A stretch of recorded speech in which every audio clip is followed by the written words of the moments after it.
Barasat Kalikrishna girls স্কুলের প্রধান শিক্ষিকা তিনি বারাসাত থানায় একটি গুরুত্বপূর্ণ অভিযোগ জমা করেছে।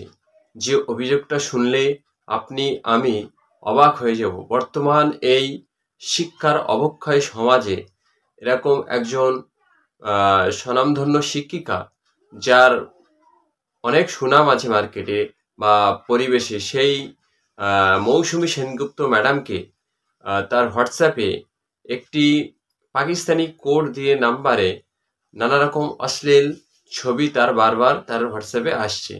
এই বিষয়ে তিনি একটি লিখিত অভিযোগ বারাসাত থানাতে অভিযোগ হিসেবে জানিয়েছে।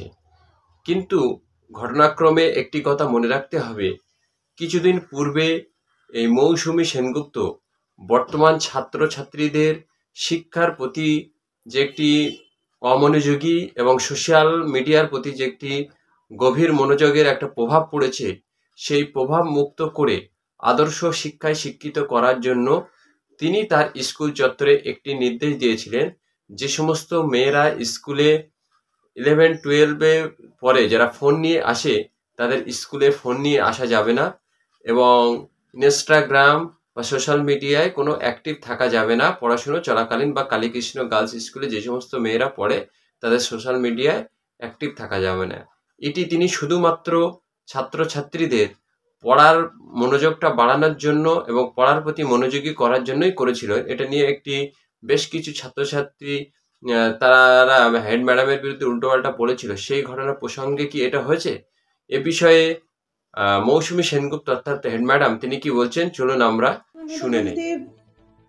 মানে তখন টিফিনের টাইম কাজ করছি, সেই সময় অনেক ফোন বাজে তো ধরি না, অন্য নাম্বার ধরিনি।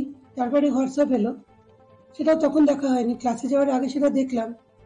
দেখে তো আমি একদম থ হয়ে গেছি যে আমার প্রাক্তন দুজন ছাত্রীর ফটো দিয়ে, হালগার ছবি দিয়ে আমাকে থ্রেট করা হচ্ছে এবং আলটিমেট টাকা চাওয়ার বিষয়।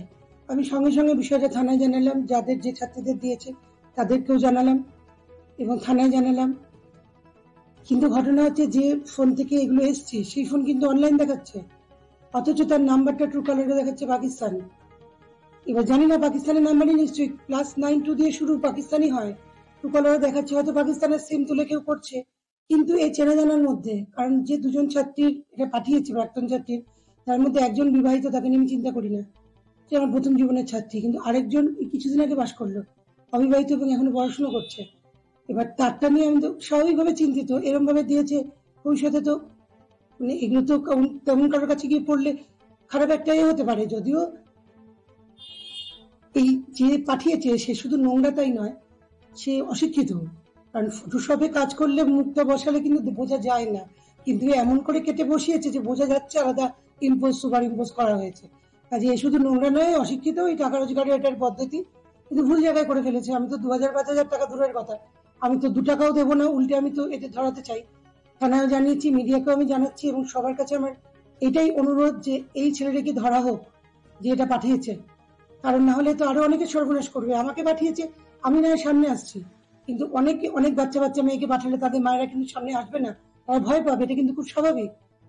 সেই জন্য আমি চাই ধরা পড়ুক এবং এই নাম্বারগুলো দেখানো হোক। আপনাদের আমি নাম্বার দিচ্ছি, ভিডিও দিচ্ছি, আমার সামনে আসতে কোনো ভয় নেই।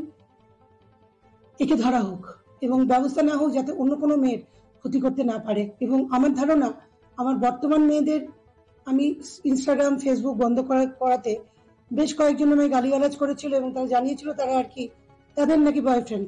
আমি জানি না সত্যি মিথ্যে, আমার মনে হয় সেটাই না পেয়ে এখন তারা প্রাক্তন ছাত্রীদের নিয়ে পড়েছে, স্কুলের নামটা খারাপ করবে, আমাকে হ্যারাস করবে। কিন্তু বোকামো করে ফেলেছে, তারা যে নাম্বার থেকে ফোন করছে এই নাম্বার তো আইডেন্টিফাই করা যাবে, আমি তো থানাকে জানিয়েছি।